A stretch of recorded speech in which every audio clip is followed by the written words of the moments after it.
Assalamualaikum warahmatullahi wabarakatuh. Perkenalkan, nama saya Anissa Lestari dengan NPM 2211011167, Prodi S1 Manajemen Fakultas Ekonomi dan Bisnis Universitas Lampung. Di sini saya akan melakukan wawancara terkait dengan penelitian saya tentang Denuro. Halo semuanya, jadi di sini saya akan melakukan riset wawancara yang berkaitan dengan Denuro. Jadi sebelumnya perkenalkan, nama saya Anissa Lestari dengan NPM 2211011167. Saya Yuli, halo. Jadi di sini saya mau nanya nih, buat Yuli. Nah, kamu tahu gak sih apa itu Denuro? Oh, Nurul. Saya sering lihat di FYP TikTok itu sih, Mbak. Kalau Nurul itu tuh cewek yang berpakaian keluar itu sederhana gitu, gak neko-neko gitu.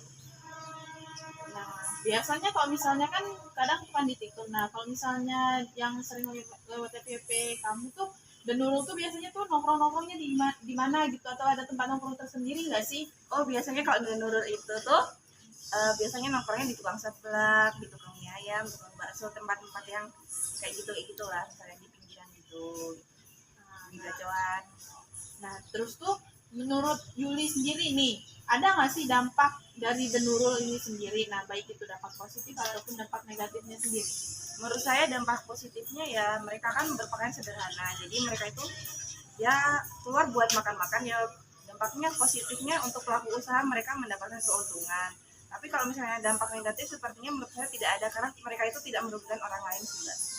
Oke, makasih ya atas Sama-sama. wawancaranya.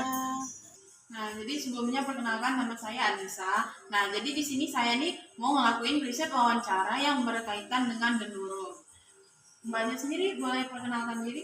Halo semuanya, aku Nadia. Nah, jadi di sini saya mau nanya nih, buat Nadia sendiri pernah nggak sih dengar istilah apa itu istilah Denuro gitu?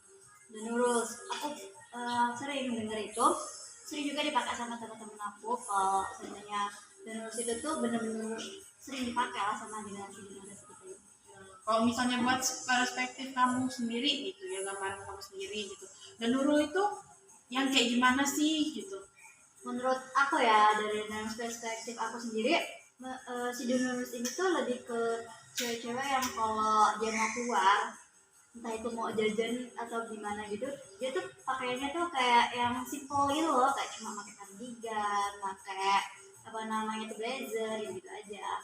Nah, jadi kalau misalnya menurut Nadia sendiri, buat Denuro ini ada nggak sih dampak positif ataupun negatifnya gitu? Kalau dampak negatifnya sendiri sih nggak ada ya menurut aku, karena itu kan kemauan kita ya kan, buat mau berpakaian seperti apa.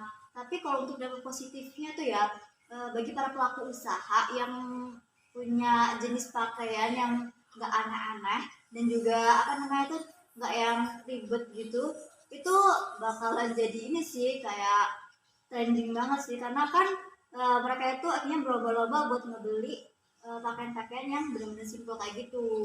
Jadi nggak yang harus yang fashionable gitu, tapi cukup yang simple buat dia bisa dipakai kalau dia mau keluar ya ke tempat-tempat yang notabene-nya street food gitulah. Oh, ya, jadi makasih ya atas wawancaranya. Sama-sama.